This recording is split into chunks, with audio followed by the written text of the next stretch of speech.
A government scientist says he's seen excess heat and tritium from his own duplications of the Pons-Fleischmann experiments. But adds, because of the political controversy, he hesitates to call it cold fusion. Dr. James McBreen of the Brookhaven National Laboratory in New York says he began his own experiments after the March 23rd announcement in Salt Lake, but says because of the resistance from many of his colleagues, he hasn't felt comfortable asking for additional funds. No, I didn't try. It was like a lot of people undergo personality transformations when they discuss this topic. And no, I didn't try. And Dr. Breen says without that funding, most cold fusion dabblers are simply bootlegging their own experiments, while the Japanese are spending the big bucks exploring the science. I think a lot of people have the attitude that later on we can buy the technology or import it or what have you. McBreen addressed researchers at the University of Utah's National Cold Fusion Institute. Some people believe one scientist may be 2 years ahead of everyone else with his controversial cold fusion experiments. But that scientist will not be coming to this week's conference in Salt Lake City. The nuclear engineer from the University of Florida has been dabbling in cold fusion since the Pons-Fleischmann announcement last year. But he says for right now, he can't say much to his colleagues. We have details now from science specialist Ed Yates. In their lab at Utah's Cold Fusion Institute, Stanley Pons and Martin Fleischmann say enough scientists are dabbling in these controversial experiments that anyone at any time might come up with some answers. And I've always said, it may be the man in the garage somewhere who succeeds. You see, nobody is better than anybody else in this game. When there is a new piece of research, it may be somebody in the garage. And we know of one man whom we respect very highly, incidentally. Who may have it. Who may have it. We're concerned. We are concerned. Is 80-year-old Glenn Chesu, a professor emeritus from the University of Florida, the man in the garage? Martin Fleischmann visited his lab and believes this veteran nuclear engineer may have something. Chesu told Eyewitness News he can turn his experiments on and off at will with 100% reproducibility. He's operated his cells up to 250 degrees Fahrenheit, enough to make steam under pressure. He now controls the energy, dictating how much heat the cells will produce at any given time. While others argued, Chesu says he kept plugging away until he found what he was looking for. The Cold Fusion Institute would like to bring Chesu here to see if what he claims is really true. But Chesu has applied for his own patents, and he says he can't do or say much until that's resolved within 30 days. Chesu's aging, but he's no amateur. His claims are backed with 27 years' experience in the nuclear industry and 32 years in research at the University of Florida. But many scientists remain skeptical, since his work right now is more secrecy than fact they can see, touch, and test in their own labs. Ed Yates, Eyewitness News, Salt Lake City. And from Cold Fusion. The day before an international conference in Salt Lake City, Nature magazine today attacked cold fusion research with a study from the U's own backyard. We have the story now from science specialist Ed Yates. The University of Utah physicists reported they found no evidence of a nuclear reaction after monitoring experiments inside the Pons-Fleischmann lab for 5 weeks. But the study is 8 months old and was submitted to Nature magazine last August when we originally reported the story. Dr. Michael Solomon and his colleagues admit the Nature publication is dated, but they still believe the evidence will eventually support what they observed last year, even when the cells were producing heat. In analyzing our data, we've determined that known fusion processes could not have contributed to that significant heat excess. Dr. Ed Wren, who worked with Mike Solomon on the study, says he also recently visited scientists in India, and even there, he's not convinced a nuclear event is producing the excess heat. They've reported some tritium production, but their neutron signature has the wrong ratio to tritium to come from DD fusion reactions. So I find the other data that's showing up perplexing, but it does not convince me that fusion has been seen. In part, physicist Haven Bergeson agrees with his colleagues, but his group, which now measures X-rays from new experiments at the Cold Fusion Institute, is not about to rule out the possibility of an unknown reaction no one has seen before. if they're real, if they survive the various kinds of tests we're applying to it, then I think it's very hard to account for them in any conventional way, and you need something new to explain it. So on the eve of Utah's Fusion Conference, 1 year after the controversial announcement, the debate hasn't changed much. Ed Yates, Eyewitness News, Salt Lake City. Cold fusion bashing has become a national pastime for some. Tomorrow, a cold fusion conference will convene right here in Salt Lake City. And some say it's convening to promote the continuing myth. Utah has invested $5 million to find out if what some people are calling a fairy tale can come true. Robert Bazell takes a look. The National Cold Fusion Institute now occupies a prominent place on the campus of the University of Utah. Inside are labs, where scientists are still using the tiny electrical cells to generate what many hoped would be a new source of cheap energy. The building and the labs already have used up $2 of the $5 million that the Utah legislature appropriated for cold fusion. Dr. Stanley Pons and Martin Fleischman, the two men who started the cold fusion craze a year ago, have not talked openly to the press in months. But in an interview with a local paper, Pons said recently he will be vindicated. The man who heads the institute also believes.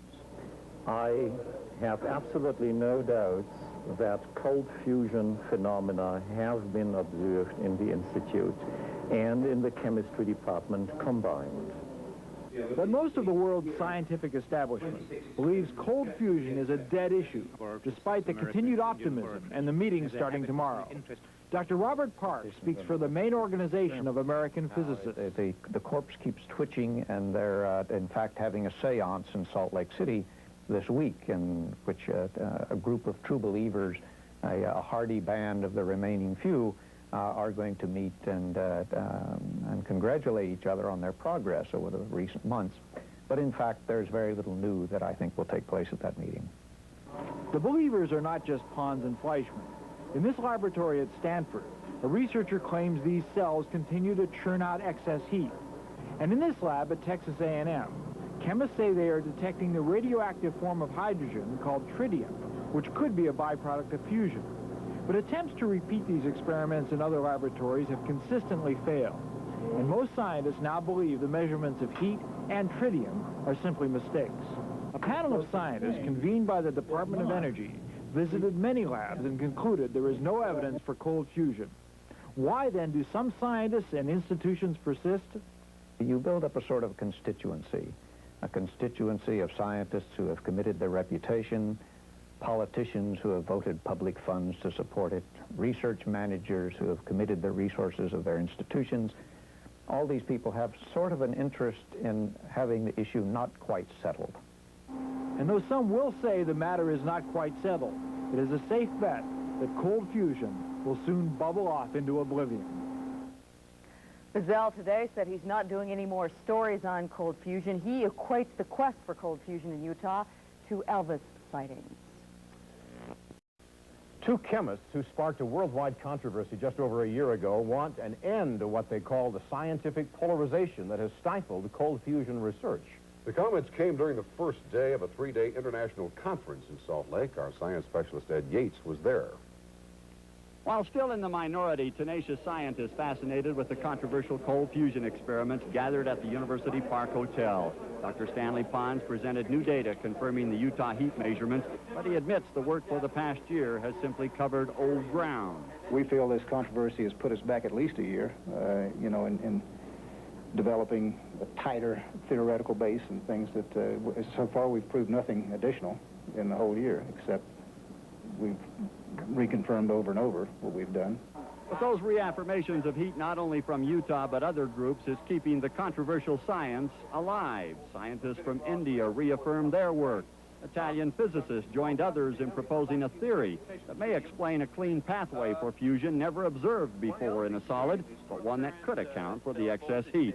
And while not presenting a paper, scientist Hideo Ikegami reaffirmed Japan has 40 groups with 150 researchers working on cold fusion. He was obviously pleased with today's session. Cold fusion activity is almost going to die in this country. But I'm very surprised and also impressed very much, and also at the same time encouraged very much knowing those all very positive results coming out today.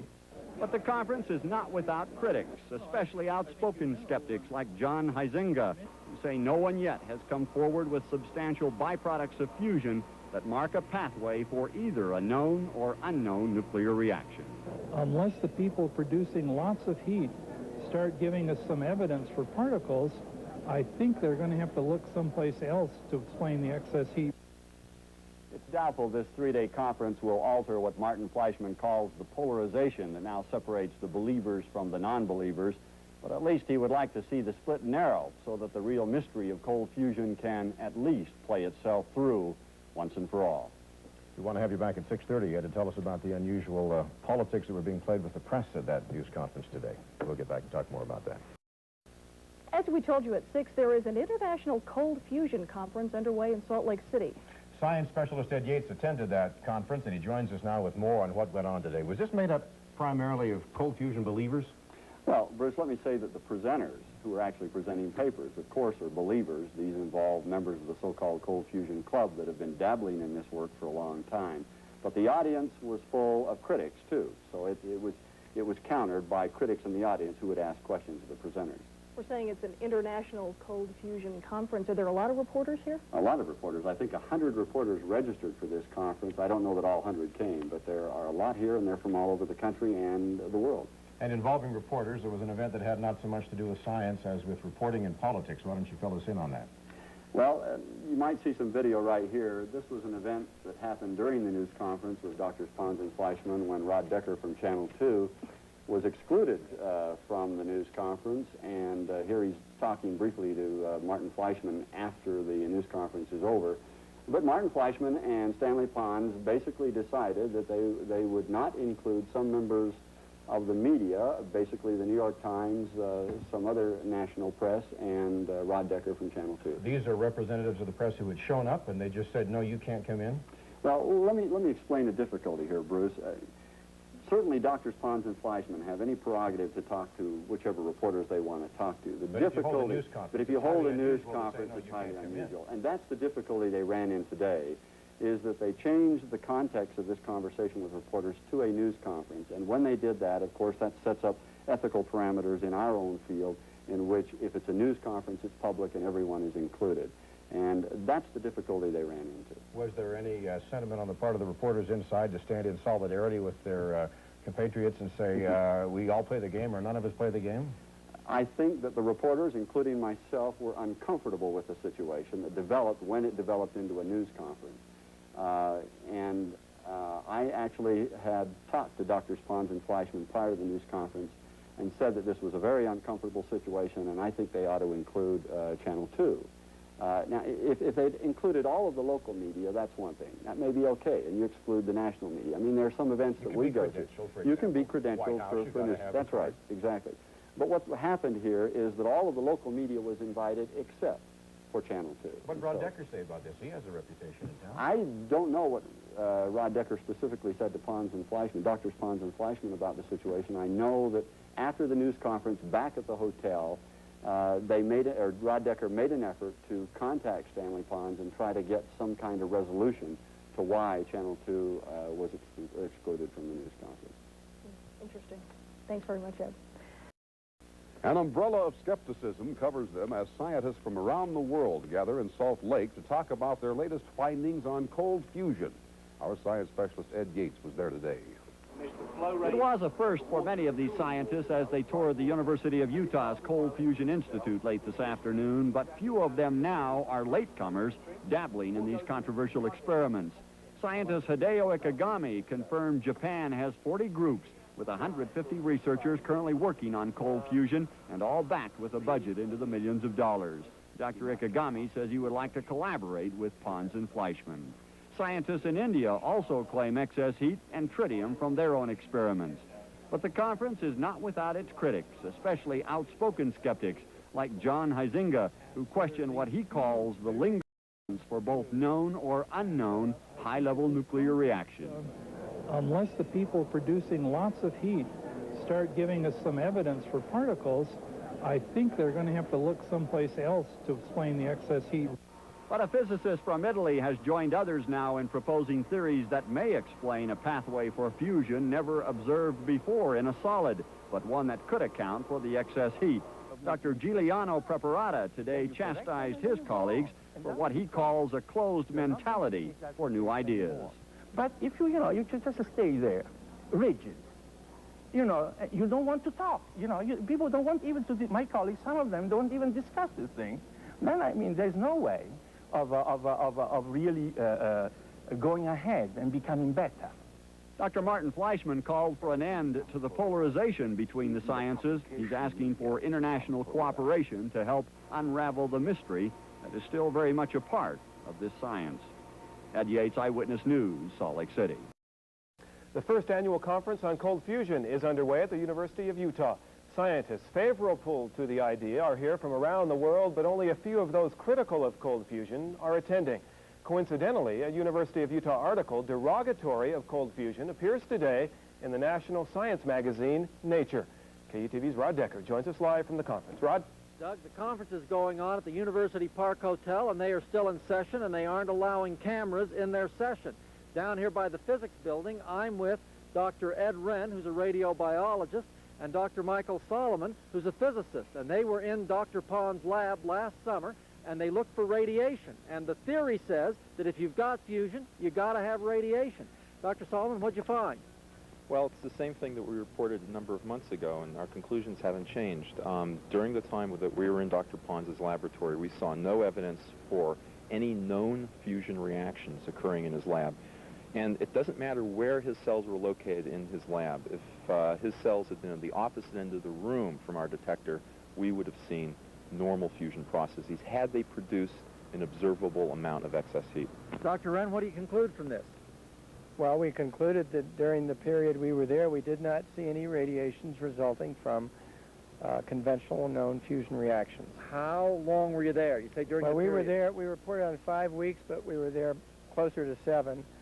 We did see one interesting event. Someone brought a calibration source into the laboratory. We can tell you that it was cesium-137, and we can tell you that within 30 minutes of when they brought it into the lab. And they also did that with the sodium-22 source. Okay, so people sneaked stuff in on you. You didn't know about it, and you thought, oh my goodness, we've got it, huh? We looked at it really carefully, and then we were really interested to see the special signature of those isotopes. Assume you're right, there was no radiation in the lab. What is the conclusion then that a physicist would draw with respect to traditional fusion? Well, of course, the question has to be asked, how much excess heat was produced during that period? And that's information that we really haven't had access to. There was one episode of thermal release during the time that we were there, and we have no observable fusion measure. There are no observable observation signatures of that, of a known fusion process occurring during that event. Thank you very much. So you hear, these two scientists were in Dr. Pond's lab several weeks. They saw no radiation, and that would lead to the conclusion that it was unlikely that fusion was going on in the lab during that period. Back to the studio. Rod, one question for you, if I could. What draws these people here, then? What gets them coming here if they've already been here and found nothing? Okay, now these people didn't come here. They're here. They're University of Utah people. And that's why they did the work here. Why is there continued interest in fusion, given this and other negative results? Well, it's such an extraordinary idea that if it's true, it has enormous implications. So I think people all over are trying to figure out ways that it could be true, and they're postulating novel physical mechanisms that might explain it, but it involves inventing some new physics. Okay. Unlikely, maybe unlikely to be true, but if it is true, big payoff. A tremendous payoff, yes. Doug? Thank you, Rod. Fusioneers are having a conference at the University of Utah, and it's apparent that the divisions among scientists are deeper than ever. KUTV's Rod Decker joins us now with details. Rod? Bob, the conference that will run today, tomorrow, and Saturday is different from previous fusion conferences. At this conference at the University Park Hotel, mostly scientists who believe in cold fusion are in attendance. Skeptical scientists were invited, but most chose to stay away, and some heaped scorn on those who came. Robert Parks speaks for the leading society of physicists. twitching, and they're, in fact, having a seance in Salt Lake City this week, in which a group of true believers, a hardy band of the remaining few, are going to meet and congratulate each other on their progress over the recent months. But in fact, there seemed to be plenty of life today. Scientists from Oak Ridge National Laboratory presented pro-fusion results. An Indian lab is getting good results. There's a pro-fusion theory from Italy that says cold fusion operates in a way analogous to a laser. The operative effect is just like what makes the laser work. And in quantum mechanics, exactly like for a laser. But of course, the detailed mechanism is very different from a laser. Lots of work is going on in Japan. Unfortunately, we can't report on that to you. It was reported at a press conference held by Drs. Pons and Fleischman, from which they excluded some members of the media, including the New York Times, the Los Angeles Times, KUTV News. We can't report on what's going on in Japan, but we can tell you that the divisions among scientists are spreading to journalists and the press, and that's a very sad development. Any idea why you weren't included in this news They conference? didn't say, they just locked the door. I was sort of pressing my nose against the glass. Okay, Rod, thank you very much. Fusion or Cold War? The International Cold Fusion Conference opened today at the University of Utah with the sounds of scientific gunfire. Our John Harrington was there for the opening salvos and joins us now. I thought this was supposed to be a scientific conference. Well, so did I when they sent me up there this morning, Phil, but it's turned into something far more than that. It's turned into a battle. Scientists are hurling charges back and forth, and yet other scientists are coming down hard on the media. Fusionists Martin Fleischman and Stanley Pons came out shooting this afternoon. With a guard standing by, local reporter Rod Decker watched through a tiny hallway window as fusion researchers Pons and Fleischman met some of the media in the university's chemistry building. Decker wasn't the only reporter excluded. The New York Times and other national organizations were also invited not to attend for what the fusionists call non-factual reporting on the fusion experiments. Pons and Fleischman attacked a scientific paper in the journal Nature, written by two University of Utah physicists. The paper was released today, says Pons, as part of a conspiracy. The paper had been submitted for some months. I was very surprised that they waited till the very day of our conference to release this negative paper. More than a coincidence? More than a coincidence. I disagree with many points in that paper. I think their calibrations were totally in error. I think that they have been very selective in what they reported.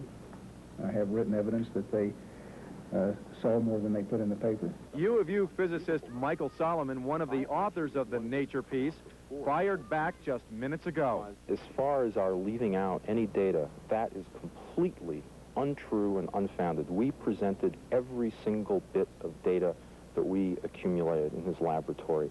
I will base my entire scientific reputation on that. They kept getting back over and over and over again to the timing of the release of your paper. That was completely coincidental. I know it seems like a really strange coincidence. I was surprised, too. We went in there with, you know, completely objectively. We were very excited. We wanted to see signatures of fusion. And what we came up with and what we reported was very simple. In 5 weeks of observation, we saw no signs of known fusion processes. That's it. That's all we said. And that's the truth. Solomon says what Pons and Fleischman are doing with their charges is making a bad situation far worse. It's the kind of battle, he says, that could destroy scientific careers. Well, what's next in all of this, John? Well, Phil, just to show you how irate this head of the physics department at the University of Utah is, he issues a challenge to Dr. Pons to come up and prove any of the calibrations that Solomon and Bergeson did up there are wrong, because Solomon says he's got the ammunition to shoot down every single thing that Dr. Pons says. So we're off to the races on this one. Okay, thanks, John. Kim? Thanks. In other news tonight, there was a wild start to the International Cold Fusion Conference at the University of Utah today. In a news conference where they selectively locked out members of national and local media, Drs. Martin Fleischman and Stanley Pons hurled charges at two University of Utah physicists. Those men had a paper critical of cold fusion released by the scientific journal Nature today.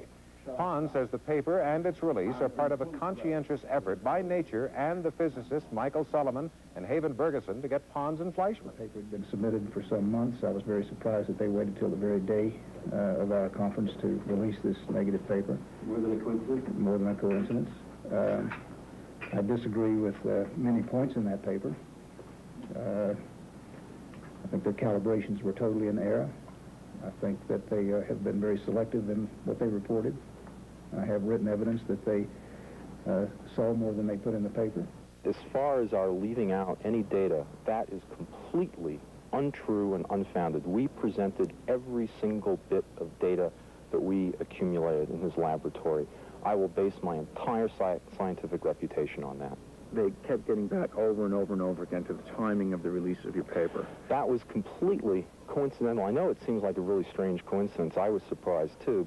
We went in there with, you know, completely objectively. We were very excited. We wanted to see signatures of fusion. And what we came up with and what we reported was very simple. In 5 weeks of observation, we saw no signs of known fusion processes. That's it. That's all we said. And that's the truth. Dr. Michael Solomon tells Nightcast he is challenging Dr. Pons to prove any measurements that Solomon and Bergeson did to be wrong, claiming he has exact scientific data to prove all of Pons' charges are outrageous. Kim? While scientists debate the science of cold fusion in crowded conference rooms, outside in hallways and dining rooms, the funding of cold fusion is the hottest topic. Sheila Hamilton reports the success or failure of this week's Fusion Conference could spell profit or plunge for the University of Utah's Fusion Institute. The Cold Fusion Institute opened its doors to conference participants today. One of the private funding sources that went on the tour described it as Utah's attempt at coming out of the closet. The Fusion Institute is also making its star scientists and their data available to all conference participants. All for the sake of science? Not hardly. Part of the public relations is an attempt to attract private dollars.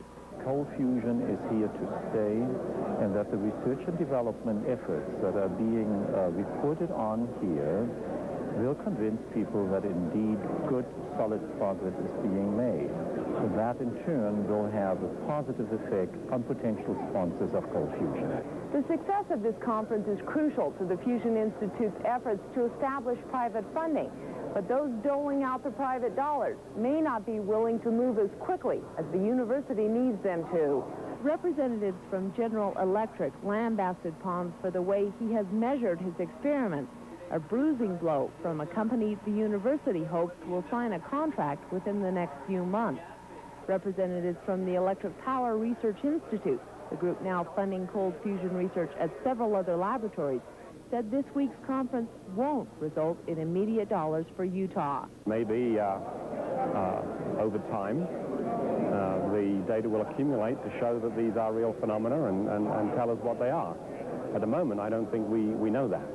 Time is running short. As part of the agreement with the Utah legislature, the Institute is expected to have $500,000 of private money in place within the next 2 months, $1.5 million in place by next year, and be on its own by 1992. They don't have any of the money yet. But despite the deadlines and the obvious hurdles, Utah's scientists and institute directors are confident this conference will pay off. Sheila Hamilton, KTVX, 4 Nightcast. Utah's Fusion Institute director says he wants to avoid going back to the Utah legislature for more money and hopes to have a contract signed with at least one major funding source within the next few months. Once again, Vietnam veterans and... Even the skeptics are calling for more cooperation between scientists to try and understand the peculiarities in the controversial cold fusion experiments. Science specialist Ed Yates reports on what happened today during Utah's Fusion Conference.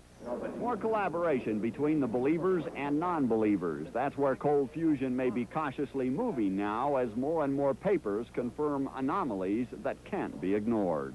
We have to cooperate without compromising integrity. BYU physicist Stephen Jones, an outspoken critic of the Pons-Fleischmann claims, he still believes a nuclear reaction is not producing the excess heat in these cells, but he's now ready to collaborate with researchers at the University of Utah. It's now coming together with Haven Bergeson at the University of Utah and his group and then our group at BYU. Researchers again today talked about heat 100 to 1,000 times greater than any reasonable chemical reaction. And others continue measuring lots of tritium, a byproduct of a nuclear reaction that some believe might garner more support from the Department of Defense. The defense industry has made an application to us to discuss whether they want to develop the tritium work we're doing for the manufacture of tritium. Researchers want more collaboration between those with both positive and negative effects. They want to know more about the trigger that supposedly turns it all on or off. They're pleading for more patience, more researchers willing to wait out an experiment and play the science through. Dr. Padmanabha Iyengar from India says a year's worth of dabbling in cold fusion cries for more cooperation. It is rather unfortunate that basic nuclear physicists haven't got into this game in a big way. And the DOE Special Committee's recommendation doesn't help this process. I hope this meeting would eventually show that there is a true effect. But it will take a lot of money to keep the science alive. It hasn't been much of a problem in Japan or India, but skeptics here still wonder if it's worth the gamble. Ed Yates, Eyewitness News, Salt Lake City. 500 Utah residents are heading. There are two different kinds of cold fusion, and scientists from all over the world are talking about both of them at the University of Utah today. Now, yesterday, the first annual conference on cold fusion focused on the kind of claims that originated 1 year ago at the university. Today, scientists will hear papers about the claims that originated at BYU. KUTV's Rod Decker standing by at the university with more. Rod. Kathy, I'm here with Dr. Stephen Jones, who's a physicist and the principal researcher in diffusion at BYU. Dr. Jones, we talk about University of Utah cold fusion, BYU cold fusion. What's the difference? The difference, Rod, is about a factor of 10 trillion. It's quite a big difference. At BYU, we've been studying neutron production from this process. We do continue to see neutrons, but at a very low level.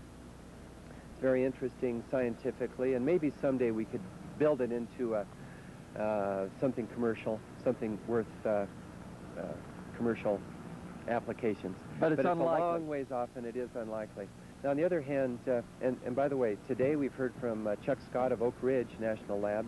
His neutrons are at the BYU level. Later we'll hear from Howard Menlove of Los Alamos National Lab, and I work closely with Howard, so I know that those neutron, again, that production is at the BYU level. Now, you're going to give a talk in about an hour. What can you tell us about what you're going to be telling the people here about your work? I'll be talking about new results. We do have new positive results on neutron production at a very low level. And I'll just go through and explain how we detect the neutrons, the advances we've made in neutron detection, and then some of the new results. You were very gracious. I came and interrupted your lunch, and you were sitting with 3 University of Utah physicists. What are you guys plotting? Well, we're looking for a Nobel Peace Prize as far yeah, no, we're working along really very well with University of Utah Physics Department. We're setting up a joint experiment, BYU, University of Utah. Forget all this competition. Let's work together. We'll be looking probably up in a mine here in the mountains near Park City, and we'll be looking for neutrons and proton production simultaneously. It's a very elegant experiment, I think, and requires the collaboration of the 2 schools to do a good job. Thank you very much. So you hear from Dr. Stephen Jones. He's got new positive results of a low level of fusion, different from the Pons-Fleischmann results, and he is planning a co-experiment with University of Utah physicists. Back to the newsroom. Okay, thank you very much, Rod. Doug? A safe landing for a single... From all over the world, scientists have come to the University of Utah to talk about cold fusion. Most of the scientists at the first annual conference on cold fusion are believers, and most of the results are positive. But the positive results may not be impressing the skeptics. KUTV's Rod Decker reports. It's hard doing science in a fishbowl. Oh, and then somebody across the table said, yeah, in a fishbowl naked. BYU's Stephen Jones had lunch with U of U physicists, and they are working on a joint cold fusion experiment. Well, we're looking for a Nobel Peace Prize as far as... Jones continues to see low levels of fusion neutrons in his BYU lab. Hideo Ikegami says Japan is working much harder on cold fusion than the United States. We have about 40 groups and about 140 key persons. And Dr. P.K. Iyengar reports fusion results from India. We have found tritium, we have found neutrons, we have done gas-loaded targets. But despite the positive results, fusioneers bemoan the lack of funds and negative publicity. And in fact, the results of the conference failed to budge the skepticism of Dr. John Huizinga, who helped author this skeptical report that has held down government funding of cold fusion. So it seems to me that I've not heard any new surprises. And as far as I can see, our report is still pretty much right on track. A lot of positive results, very little changing of minds. Rod Decker, KUTV News. The fire which destroyed Grant Hargy. Cold fusion advocates hungry for operating funds are blaming the media for their problems raising money. The Fusion Institute's top man today accused the press of taking a negative view of cold fusion. Because they have, after all, a large influence, for example, on the funding sources. And maybe it is due to that the scientific community that is involved in cold fusion work is so sensitive about the type of reporting done by the press. As we reported yesterday, fusionists staged a news conference, then excluded reporters whose stories were not to their liking.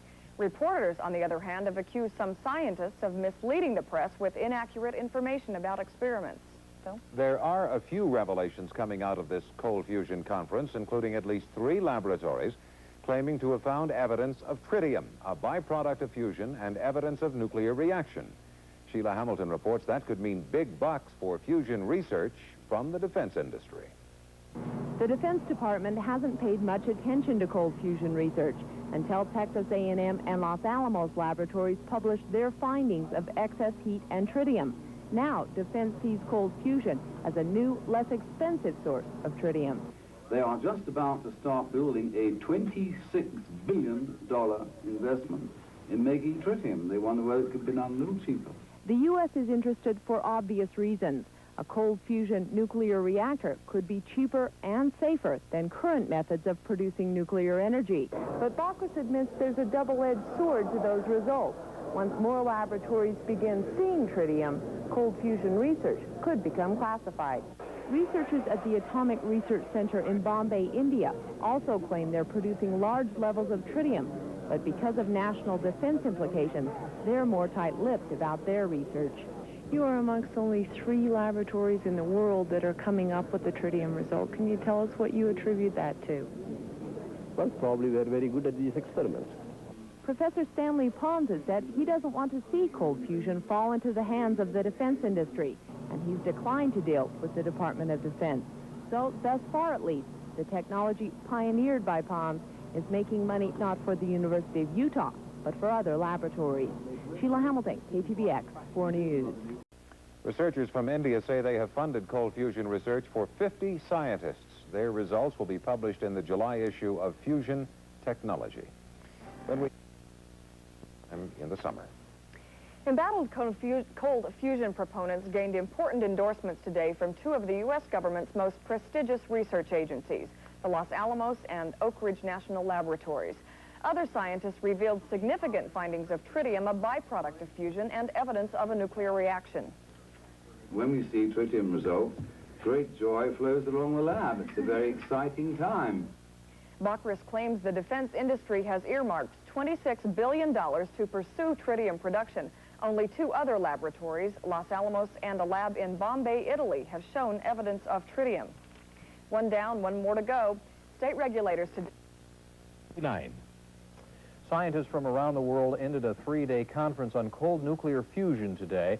While participants continue to debate the controversial research, they agree this conference improved the communication between supporters and detractors. Organizers told news specialist Allison Barlow that should help the work progress in the coming year. After 3 days of meetings, Dr. Stanley Pons called the first annual Nuclear Fusion Conference a success. It didn't convince the skeptics or stop the criticism, but it did decrease some of the tension after a year of conflict in the scientific community. The physicists are here. They have been quite open, quite negative, but on the other hand, constructive in many cases, and we're certainly talking.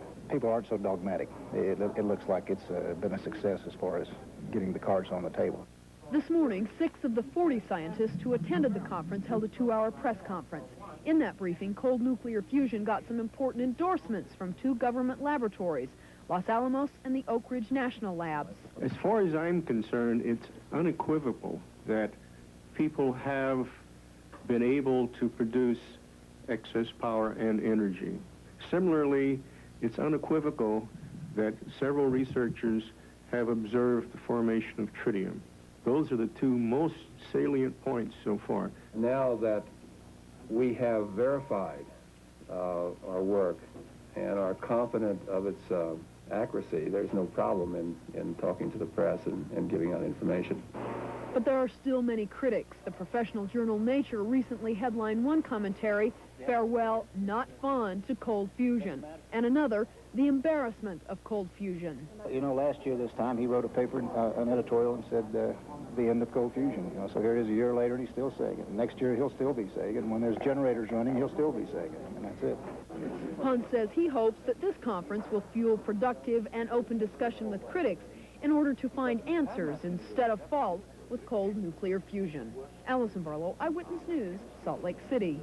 Well, Kent says it's not the greatest forecast for skiers, but for those... A conference on cold fusion has concluded at the University of Utah. Impressive new evidence was presented for cold fusion at that conference. But still, skeptics remain unpersuaded and money is becoming scarce. KUTV's Rod Decker reports. Strong new evidence of fusion was presented from the respected national laboratories.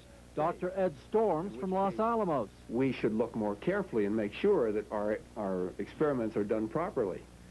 But once they're done properly, and we continue to get results that indicate that this phenomenon exists, then we have to start believing that it truly does exist to understand the science. Impressive findings were reported by Dr. Charles Scott of Oak Ridge National Laboratory. Our colleagues at the National Laboratory feel that the information that we are reporting is creditable scientific information.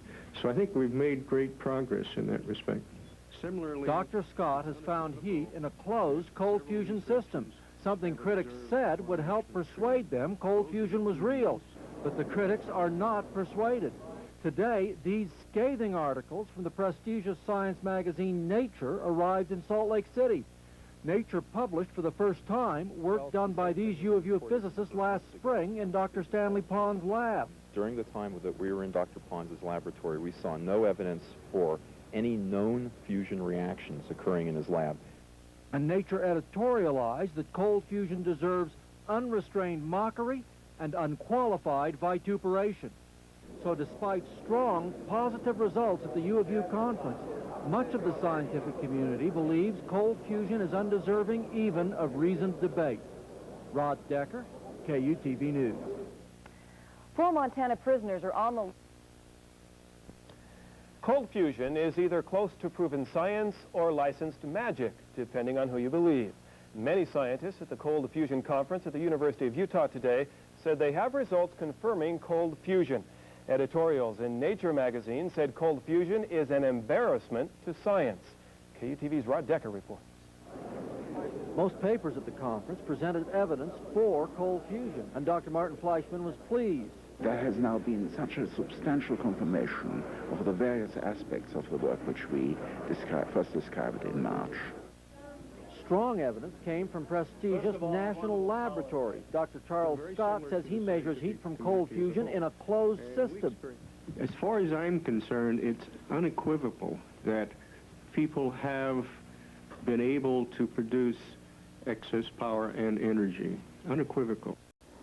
Critics of cold fusion note that it is irreproducible. That is, sometimes it works, sometimes it doesn't, and no one can predict when it will and when it won't. But cold fusion workers said predictability isn't everything. Earthquakes also are non-predictable but very believable. And they promise to get more predictable. We should look more carefully and make sure that our experiments are done properly.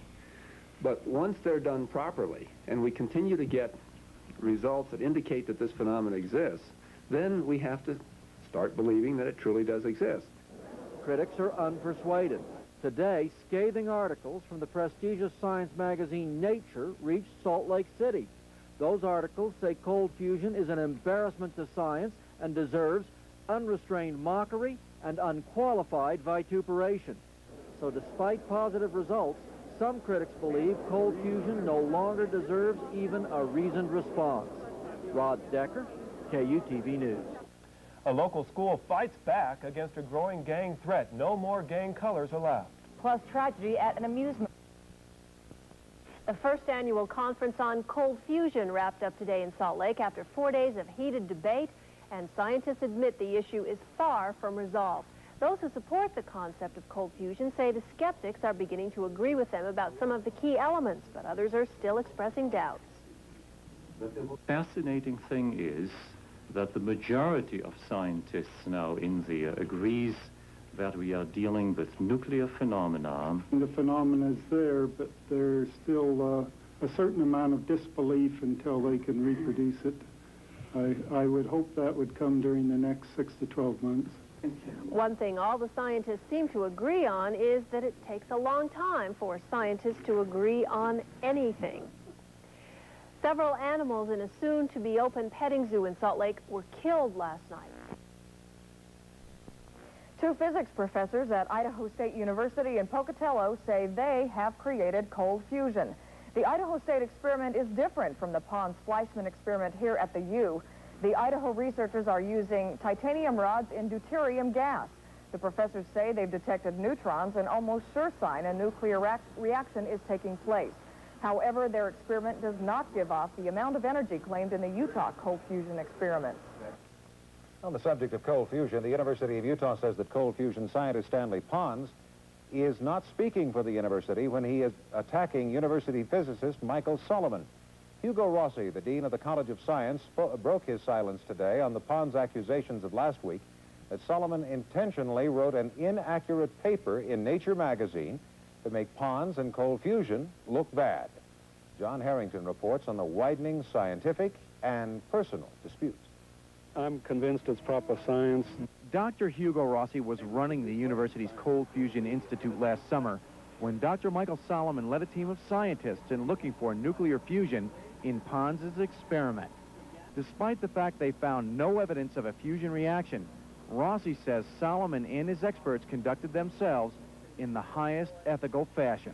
That is the view of many impartial scientists with whom I've spoken, as well as partial ones and partial on both sides of the controversy. But that isn't what Dr. Stanley Pons has to say about Solomon. I think their calibrations were totally in error. I think that they have been very selective in what they reported. I have written evidence that they saw more than they put in the paper. And Pons doesn't limit his charges to Solomon. He tells Nightcast Rossi's statements today are false. And Pons says most of this would not have happened if University President Chase Peterson hadn't forced Pons and Dr. Martin Fleischmann to prematurely reveal their fusion experiments to the media a year ago. Pons says the resulting pressure has added to the controversy. Members of the physics department say that doesn't account for Pons's behavior, and they are angry. And Dr. Solomon wants Pons to back up his charges. All I have to say is we were extremely careful with our calibration procedures, and I challenge him to find fault with them. Dr. Rossi says the entire situation is hurting the cold fusion effort. I would rather not be dealing with this. I would like to see it stop. John Harrington, KTVX4, Nightcast. Stanley Pons says that he will produce conclusive evidence in the very near future proving that Dr. Solomon knowingly submitted false material to Nature magazine and that Dr. Rossi knew Solomon was doing it.